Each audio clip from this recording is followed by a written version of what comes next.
పరాభవ నామ సంవత్సరం పంచాంగ శ్రవణం మార్చి 19వ తారీఖు 2026 సంవత్సరం విజయవాడ 5 టౌన్ పోలీస్ స్టేషన్ దగ్గర శ్రీ శైవ మహాపీఠమునందు సాయంత్రం 7 గంటలకి జరుగును.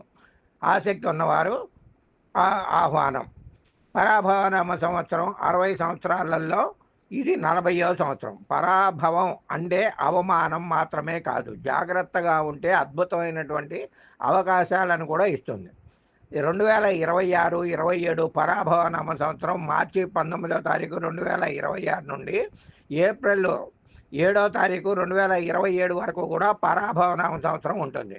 ఈ పేరు ప్రతికూలతగా అనిపించినా జాగ్రత్తగా వ్యవహరిస్తే విజయ అవకాశాలు, ప్రయోజనాలు సాధించే అవకాశం ఉందని పండితులు చెబుతున్నారు. ఈ కాలంలో ఆర్థిక, ఆరోగ్య, కుటుంబ రంగాల్లో మిశ్రమ ఫలితాలు ఉంటాయి. పర అంటే సందర్భాన్ని బట్టి భిన్నమైనటువంటి అర్థాలు ఉన్నాయి. సంస్కృతంలో దీనికి అత్యున్నత, సంపూర్ణమైన అని అర్థం. తెలుగులో పరమ అంటే ఉదాహరణకు పరమశివుడు అని కూడా వాడుతూ ఉంటారు, అంటే మహాదేవుడు. యోగాలో పరాతత్వ అంటే అత్యున్నతమైనటువంటి సత్యం. ఆధ్యాత్మికతలో పర అనేటటువంటిది దైవికమైనటువంటిదిగా పరిగణించబడుతుంది.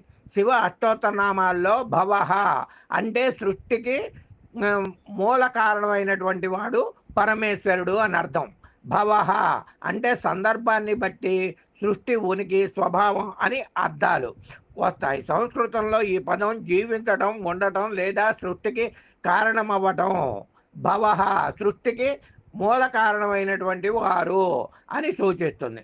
ఈ సంవత్సరం గురువారంతో నూతన సంవత్సరం ప్రారంభం అవ్వటం వలన నిజమైనటువంటి గురువుగా రాజు అందరినీ సమానంగా చూస్తూ రాజ్యపు హద్దులు, పేద ధనిక విభేదాలు లేకుండా అందరికీ విజ్ఞానాన్ని, రక్షణను కల్పిస్తాడు.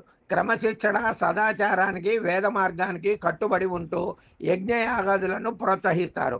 మొత్తం మీద రాజు గురువు అయినప్పుడు రాజ్యం కేవలం ధనధాన్యాలతోనే కాకుండా జ్ఞాన సంపదతో విరాజిల్లుతుంది.